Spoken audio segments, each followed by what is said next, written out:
வணக்கம் நண்பர்களே. இன்றைய பதிவு கடின உழைப்பால் உயர்ந்து கொண்டிருக்கும் மேசராசி நண்பர்களுக்கான 2025 ஏப்ரல் மாத பலனை இன்றைய பதிவில் அற்புதமான பதிவாகவும் சிறப்பு பதிவாகவும் இந்த முக்கியமான நேரத்தில் நாம் பார்க்குறோங்க.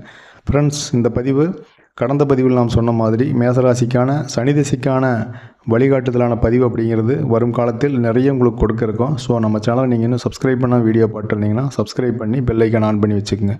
இந்த பதிவு வழக்கம் போல் மேசராசிக்கான இந்த மாதத்திற்கான கிரகநிலை என்ன, பலன்கள், குடும்பம், நிதிநிலை எப்படி இருக்கும், ஆரோக்கியம், வழிபாடு என்ன செய்யணும், பரிகாரம் என்ன செய்யணும்னு சொல்லி தெளிவாக சுருக்கமாக பார்க்குறோம்.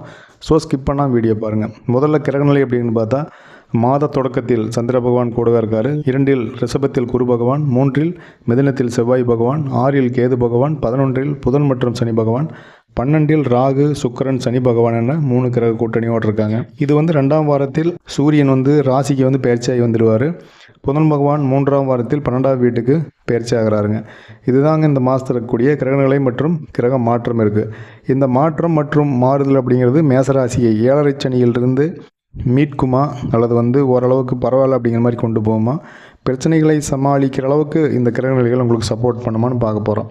முதல்ல வேலை வியாபாரம் எப்படி இருக்குன்னு பார்த்தா, முதல் வாரத்தில் அந்த சூரிய பகவானுடைய பயிற்சிக்கு முன் சேவை சார்ந்த தொழிலில் இருக்கக்கூடிய மேசராசி நண்பர்களுக்கு சமுதாயத்திலும் அலுவலகத்திலும் குடும்பத்திலும் வாடிக்கையாளர்களுக்கும் இவர்கள் மத்தியில் உங்களுக்கு மதிப்பு மரியாதை கிடைக்கும், மதிப்பு மரியாதை உயரும். 2வது வாரத்தில் சூரிய பகவானுடைய நிலை அலுவலகத்தில் உயர் அதிகாரிகளிடம் வாக்குவாதங்களை நீங்கள் தவிர்க்கணும். அதாவது 2வது வாரம் 3வது வாரத்திலிருந்து வாக்குவாதத்தை தவிர்க்கிறது ரொம்ப நல்லது. 3வது வாரத்திலிருந்து புதன் பகவானுடைய அருளால் வெளியூர் வெளிமாநிலத்தில் புது ஒப்பந்தங்கள், புது ஆர்டர்கள், வேலை சார்ந்து நீங்கள் வெளியூர் போகிறது இதெல்லாமே இருக்கும். 12 இருக்கக்கூடிய ராகு பகவான் அலுவலகத்தில் முக்கியமான ஃபைல்ஸு, பேப்பர்ஸு இதெல்லாம் நீங்கள் ஹேண்டில் பண்ணுறீங்க, உங்கள் வசம் இருக்குது அப்படின்னா கொஞ்சம் கவனமாக இருக்கணும், தொலைச்சிடக்கூடாது அப்படிங்கிறத ராகு பகவான் உங்களுக்கு உணர்த்துறாரு. தொழில் ரீதியாக அறிமுகம் இல்லாத நபர்களிடம் எச்சரிக்கையாக இருக்கணும். அது ஆஃபீஸ் மேட்டராக இருந்தாலும் சரி, இல்லை ஓன் பிஸ்னஸுக்கு ஒருத்தர் ஐடியா கொடுக்குறாரு, இதை பண்ணால் ஜெயிச்சிடலாம் அல்லது இவ்வளோ ஷேர் எனக்கு கொடுங்க அப்படின்னு ஒருத்தர் சொல்கிறார் அப்படின்னா, முதல்ல அறிமுகம் இல்லாதவர்கள்ட்ட நாம் கொடுக்க மாட்டோம், ஃப்ரெண்ட்ஸ் மூலமாக அறிமுகமாகுவாங்க. ஸோ அந்த மாதிரி இருக்கும்போது நீங்கள் கொஞ்சம் கவனமாக இருக்கணும். வேலை வியாபாரத்துக்கு இந்த மாதம் எக்ஸ்பென்ஸ் கொஞ்சம் அதிகமாக இருக்கும்.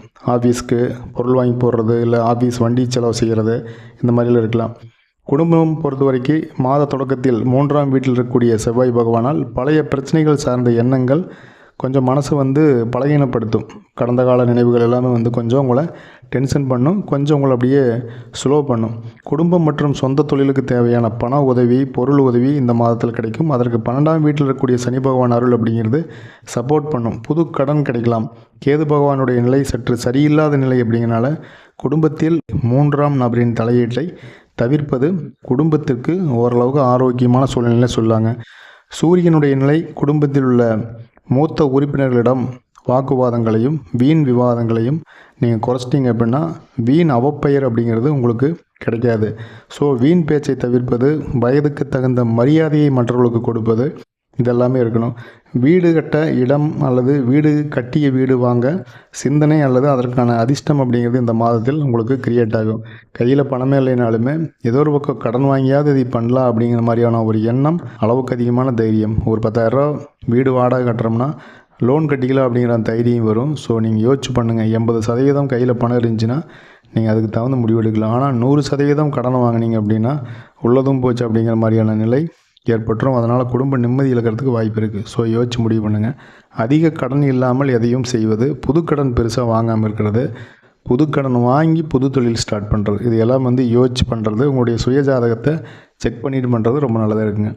இந்த மாதம் பெண்களுக்கு எப்படி இருக்குன்னா, 12 உள்ள சுக்கிர பகவானால் பேராசையை கொடுத்து மனதளவில் சங்கடங்களை உருவாக்குவாருங்க. அதே சுக்கிர பகவானால் எதிர்பார்த்த அனைத்து உதவிகளும் கிடைக்கும்.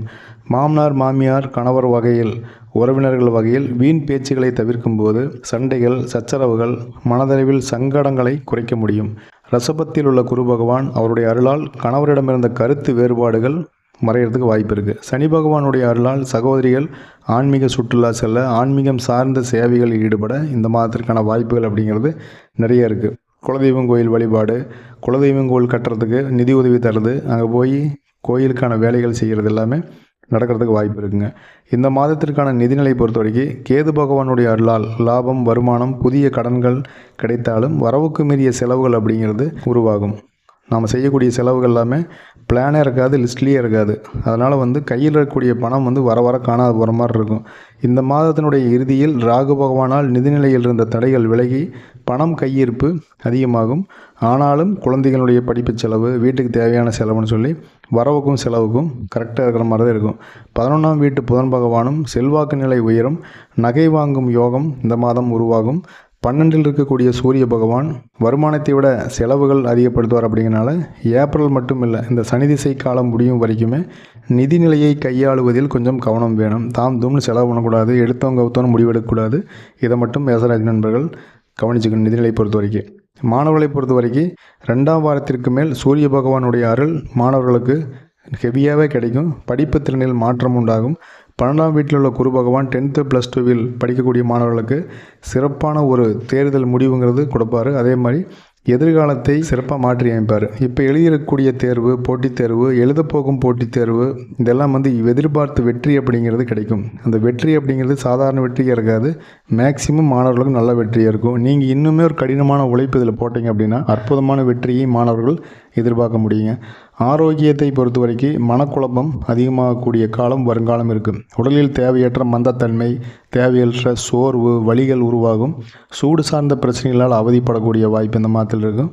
கை கால் இழுத்து பிடிக்கிறது, கால் நரம்பு நடக்க அப்படியே வந்து இழுத்து பிடிச்சிக்குது, தோள்பட்டை வலின்னு சொல்லி ஆரோக்கிய நிலை கொஞ்சம் உங்களை கஷ்டப்படுத்துகிற மாதிரி இருக்கும். இது சார்ந்த பிரச்சனைகள் அப்படிங்கிறது லேசாக விடாமல் இதுக்கு முன்னுரிமை கொடுக்க வேண்டியது ரொம்ப ரொம்ப அவசியம். இது வந்து சனி திசை காலம் அப்படிங்கிறனால ஒரு சின்ன செலவை கூட பெரிய செலவாக மாற்றுறதுக்கு வாய்ப்பு இருக்குது. ஸோ அதனால் ஆரம்பத்துலேயே எதாக இருந்தாலும் நீங்கள் சரியான மருத்துவரை பார்த்து முறையான மருத்துவம், தொடர் மருந்துகள் எடுத்து அதை நீங்கள் சரி பண்ணிக்கிறதுங்கிறது உங்கள் ஆரோக்கியம் சார்ந்து பெரிய செலவுகள் இருந்து நாம் தப்பிக்க அல்லது கட்டுப்படுத்த இது வந்து சப்போர்ட்டிவாக இருக்கும். ஸோ ஆரோக்கியம் சார்ந்து மேசராசி நண்பர்கள் கொஞ்சம் கவனமாக இருக்க வேண்டிய காலம் அப்படிங்கிறது தெரியுதுங்க.